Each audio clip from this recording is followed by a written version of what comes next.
రాజేపల్లిలో త్రాగునీటి కోసం మున్సిపాలిటీ వాసులు ధర్నా చేపట్టారు. మున్సిపాలిటీకి పన్నులు చెల్లించినప్పటికీ కనీసం త్రాగునీరు కూడా ఇవ్వడం లేదని మున్సిపల్ కార్యాలయం ఎదుట బైఠాయించి నిరసనకు దిగారు. ట్యాంకర్ ద్వారా అయినా నీటిని సరఫరా చేయాలని కోరారు. మున్సిపల్ కమిషనర్ వచ్చి వారి సమస్యలు పరిష్కరించాలంటూ డిమాండ్ చేశారు.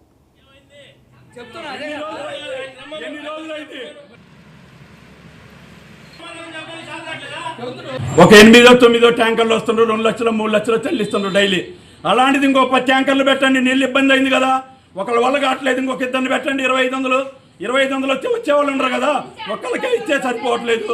ఇంకొక ఇద్దరిని ఇవ్వండి. ఇప్పటికి 8 అంటండి, డైలీ ఒక 100-150 తోలుతుండ్రు. 2500 పర్ ట్యాంకర్కి.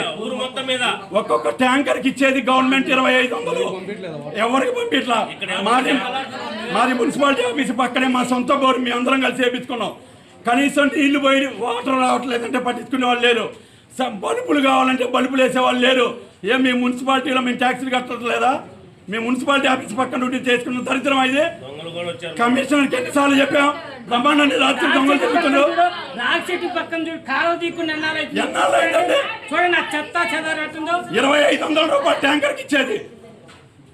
ఒక వ్యక్తులకి ఇచ్చే వాళ్ళు ఇంకా 10 మందికి ఇవ్వండి, పిలిచియండి. నీళ్ళు ఎత్తలేదు కదా, మున్సిపాలిటీ దగ్గరనే బాగు చేసుకోవాలి. మళ్ళీ దాని